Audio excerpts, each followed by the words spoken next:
مولاي صل وسلم دائما أبدا على حبيبك خير الخلق كلهم. بسم الله الرحمن الرحيم.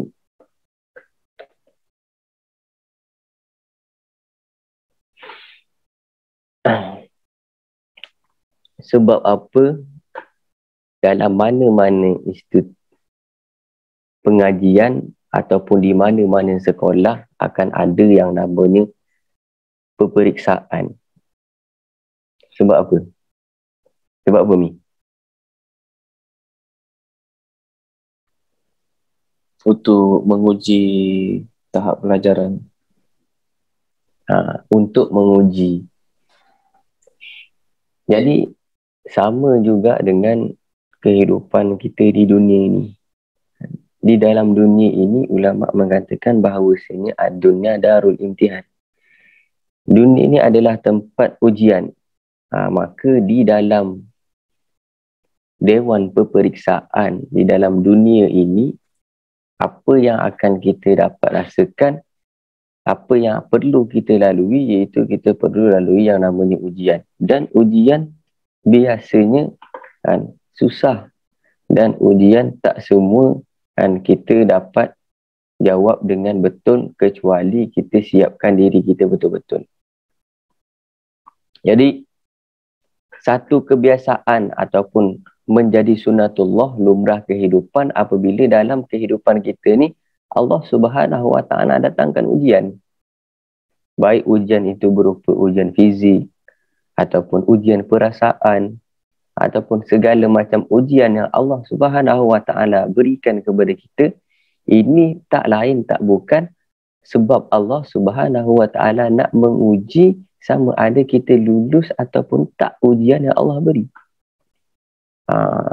Apabila kita lulus ujian yang Allah Subhanahu Wa Taala berikan kepada kita, maka apa yang akan kita dapat? Maka kita akan dapatkan janji Allah Subhanahu Wa Taala. Allah Subhanahu Wa Taala berfirman, wasta'inu bis-sabri was-salah. Bila kita ada ujian yang datang kepada diri kita, wasta'inu, maka minta tolong kepada Allah Subhanahu Wa Taala. Dengan apa?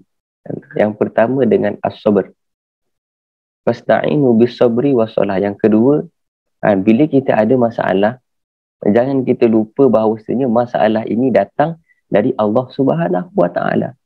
Maka yang akan menyelesaikan masalah kita juga Allah Subhanahu Wa Taala. Maka kita luangkan masa kita, sembahyang 2 rakaat, kurang lagi tambah 2 rakaat lagi, minta kepada Allah Subhanahu Wa Taala, ya Allah, aku tahu bahawasanya Engkau berfirman, la yukallifullahu nafsan illa wus'aha. Engkau tak akan memberikan beban kepada hamba-Mu selagi mana Engkau tahu hamba-Mu ni mampu untuk dia jalani beban tersebut. Maka kerana aku bersangka baik kepada-Mu, ya Allah, dan beban ini aku dapat tanggung, maka Engkau cepatlah selesaikan ujian ini. Kadang tu kita tak tahu bila pun masa keadaan kita ni kena uji. Kadang pukul 2 pagi, pukul 3 pagi, tak boleh tidur. Kadang tu tengah bawa kereta, Allah datangkan ujian, datang orang yang buat hal, tahu-tahu masuk saja, tahu-tahu langgar belakang, tercabut bumper, pagi-pagi lagi. Tu semua ujian yang Allah Subhanahu Wa Taala berikan. Tengah elok-elok bawa jalan, ada kereta masuk lain, terpusing kereta, langgar divider. Ni semua ujian yang Allah berikan kepada kita. Allah nak tengok kita redha ke, macam mana tanggapan kita ketika ujian yang Allah berikan kepada kita. Sebab bila datang sesuatu ujian kepada kita, kalau kita tak dapat terima dengan ikhlas, teguran ataupun ujian yang datang kepada kita, kita nak terima dengan apa lagi? Kita nak jadi jawatan netizen, nak komen je. Kita boleh ke komen? Kalau kita komen tu, apakah bumper tu naik sendiri, Nazmi? Tak. Dah tercabut bumper tu, komen, jadi netizen. Apa benda lah langgar ni. Apakah dia akan balik kepada asal? Tak juga. Tetapi di situlah ulama mengatakan bahawasanya apabila datang ujian kepada kamu, di manakah hati kamu ketika itu? Bila kita ingat Allah Subhanahu Wa Taala ketika ujian tu datang, maka kita orang yang beruntung. Mudah-mudahan sebab kita datangnya ujian kepada kita dan tanggapan kita pertama yang kita ingat adalah Allah Subhanahu Wa Taala, dan insya-Allah ujian yang datang kepada kita itu kita akan rasa penuh dengan kenikmatan walau itu berupa ujian. Kita tengok kan orang-orang yang Allah Subhanahu Wa Taala berikan kan kepada mereka ujian yang mana taraf kehidupan dia mungkin lebih rendah daripada kita. Kan? Ada yang bahagia. Kan? Kadang kita tengok, boleh dia hidup macam tu. Tetapi sebab ujian yang Allah berikan kepada dia dan dia terima, dia kembalikan kepada Allah. Kan? Ujian ini adalah untuk mendekatkan saya kepada Allah. Maka dia happy je kehidupan macam tu. Menurut kita, boleh dia hidup macam tu. Kenapa dia macam tu? Jadi, apa pun yang pertama sekali bila datang ujian kepada kita, kita kena hendaklah kita husnuzon kepada Allah Subhanahu Wa Taala. Kita cuba sangka baik kepada Allah Subhanahu Wa Taala. Sebab kita tak tahu selepas apa yang terjadi dalam kehidupan kita setelah ujian itu, apakah hikmah dia itu kita tak tahu.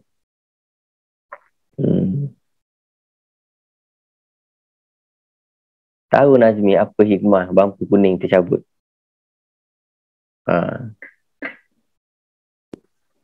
Dapat bumper baru, Ustaz. Tengok dapat bumper baru.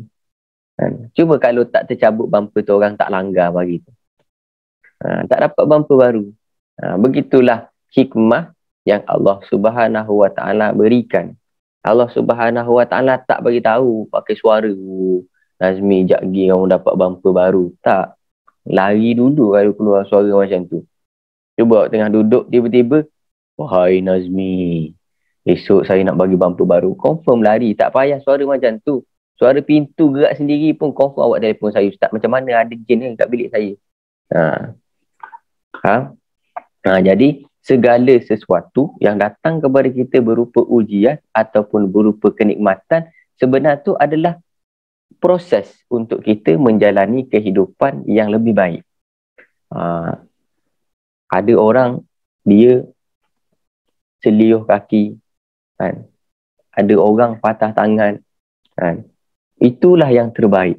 Sebab menurut Allah Subhanahu Wa Taala itu yang terbaik yang berlaku kepada dia.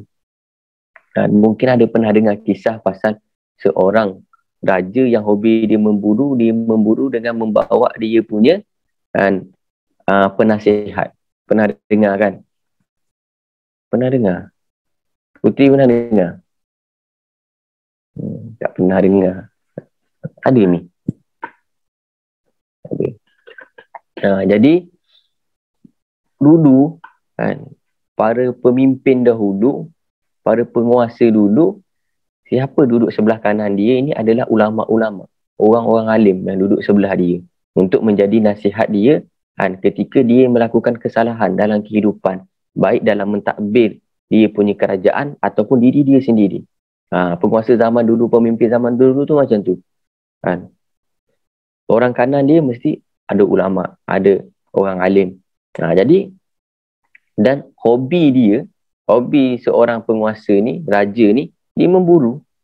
Dia suka memburu. Sampaikan suatu masa, dia pergi memburu, bawa penasihat dia. Masa bawa penasihat dia, tiba-tiba, si raja ni pun jatuh daripada kuda. Dia jatuh daripada kuda, kemudian tangan dia patah. Ketika tangan dia patah, apa kata penasihat raja ni? Dia kata, Alhamdulillah. Raja pun dengar, aku jatuh patah tangan, kau kata Alhamdulillah. Masa balik dekat istana, maka dijatuhkan hukuman masuk dalam penjara. Bila dah masuk penjara, ketika si raja ni nak berburu lagi, dia tak bawa lah penasihat dia, sebab penasihat dia kena menjalankan perintah berkurung dalam penjara.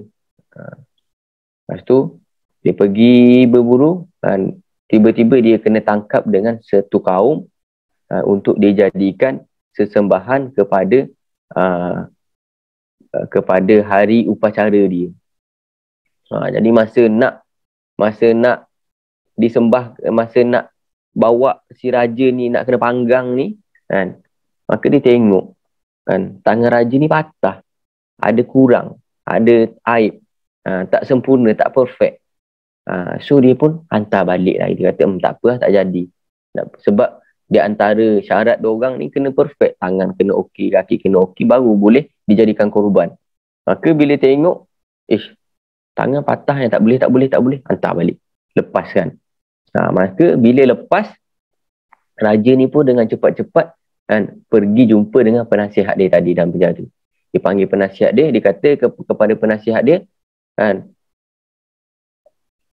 dia ucapkan terima kasih kepada penasihat dia. Dia mengatakan bahawasanya kamu tahu tak apa yang terjadi pada hari ini. Maka penasihat tu kata, apa yang terjadi tuanku?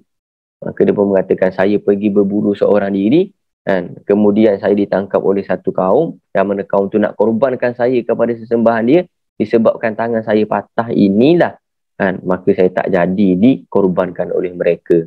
Maka benar kata engkau wahai ulama kan, ketika musibah apa pun datang kepada kita, baik benda itu menurut kita buruk, tetapi bila kita sangka baik kepada Allah Subhanahu Wa Taala, kamu ucapkan alhamdulillah kan, maka apa yang terjadi, saya terselamat daripada dijadikan korban.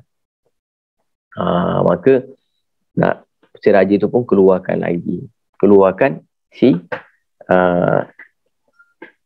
ulama tadi. Maka ulama tu pun ucapkan lagi alhamdulillah kan. Sekarang raja ni pun tanya, kenapa keluar ni pun cakap alhamdulillah kan. Dia pun mengatakan kepada raja, wahai tuan raja, cuba engkau bayangkan kalau ketika engkau jatuh itu saya tak ucapkan alhamdulillah dan saya tak ikut tuanku pergi berburu kali kedua, saya ikut tuanku berburu kali kedua, dan ketika berburu kali kedua tu tangan tuanku patah, sedangkan saya fizik saya perfect, mungkin tuanku dilepaskan dan saya dijadikan korban. Maka walaupun dengan sebab ucapan alhamdulillah saya, dan saya sempat untuk merasa sesuatu kesedihan di dalam hati saya ketika saya berada di penjara kan, dengan sebab saya mengucapkan alhamdulillah saya masuk penjara. Tetapi sebenarnya ada hikmah di balik saya masuk penjara itu, saya terselamat juga menjadi korban kaum tersebut. Maka banyak kisah pelajaran yang kita dapat ambil daripada kisah ni. Yang pertama, ketika tuanku tu jatuh, dia patah tangan kan, apa yang penasihat dia ucapkan alhamdulillah kan, sangka baik kepada Allah Subhanahu Wa Taala walaupun tangan raja tu patah.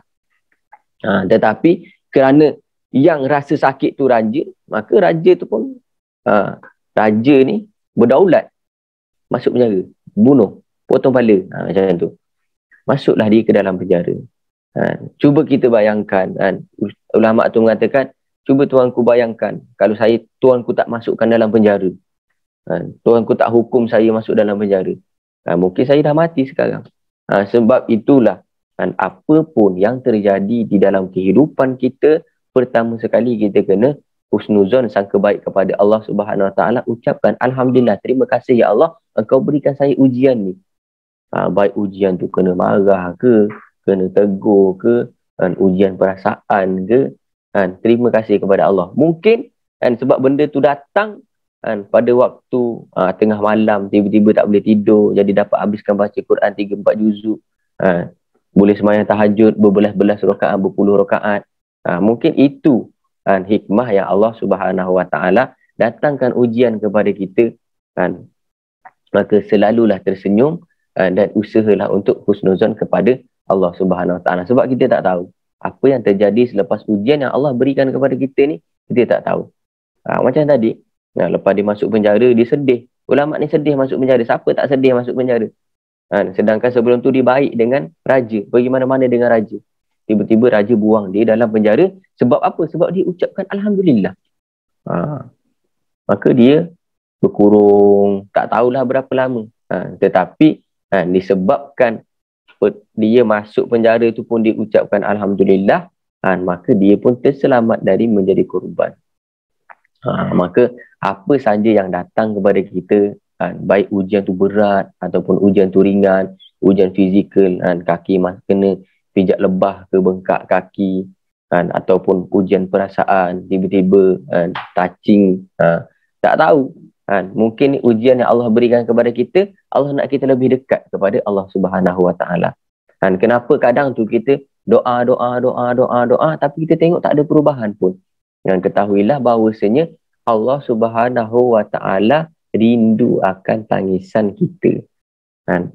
Allah Subhanahu Wa Taala tak bagi lagi. Kenapa tak bagi lagi? Contoh, tak bagi apa yang dia nak, hamba dia nak. Mungkin bila Allah Subhanahu Wa Taala bagi, dia dah tak minta, maka Allah tak boleh dengar lagi tangisan dia, ringankan dia. Maka itulah antara sebabnya Allah belum bagi. Dia minta, ya Allah fulanah, ya Allah fulanah, nangis. Bila Allah bagi, dia tak doa dah, sebab dia dah dapat. Ya Allah nak ni, nak tu. Bila Allah bagi, dia dah tak doa. Maka di antara hikmah kenapa Allah Subhanahu Wa Taala belum mengabulkan apa yang kita nak, sebab Allah Subhanahu Wa Taala suka, Allah Subhanahu Wa Taala rindu dengar suara tangisan kita dikala manusia sedang lenak tidur. Maka gunakanlah waktu malam untuk berkasih sayang, untuk bercerita, luahkan segala masalah kita kepada Allah Subhanahu Wa Taala. Cerita kepada Allah, ya Allah, kenapa engkau uji aku macam ni? Cerita ke Allah Subhanahu Wa Taala, ya Allah, cuba gerakkan, ya Allah, hati manusia ni ada pada engkau, ya Allah, cuba engkau gerakkan hati dia ni untuk tengok aku walaupun sekejap je. Faham? Cuba, ya Allah, cuba gerakkan hati dia ni untuk aku dapat bekerjasama dengan dia untuk mewujudkan satu hasil kerja yang bagus. Gunakan waktu malam itu untuk luahkan perasaan kepada Allah dan minta Allah Subhanahu Wa Taala aturkan jalan yang terbaik untuk kita.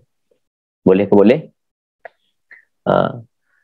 Maulaya salli wa sallim daiman abada ala habibika khairil khalqi kullihim huwal habibul ladzi turja syafa'atuhu likulli hawlim minal ahwali mugtahimin. Ya Rabbi bil Mustafa balli maqasidana ighfir lana ma madaya wasi'al karami ya arhamar rahimin, ya arhamar rahimin, ya arhamar rahimin, farrij alal muslimin. Baca doa ni. Doa. Tak apa. Ya Rabbana a'tarafna bi annana aqtarafna wa ananna asrafna ala ladha asrafna fatub alayna taubatan taghsil kulli haubatan wastur lana awrati wa aminir rawati.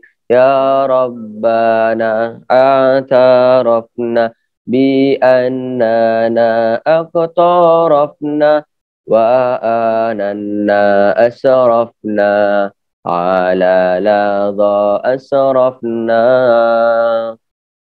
waghfir li walidina rabbi wa mauludina wal ali wal ikhwani wasairil khillali.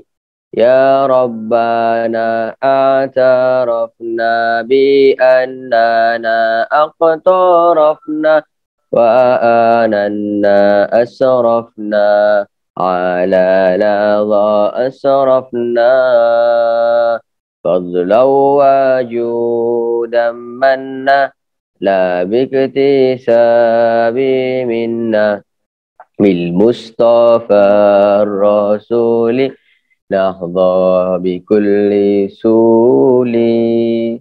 Wabillahi taufiq wal hidayah. Assalamualaikum warahmatullahi wabarakatuh.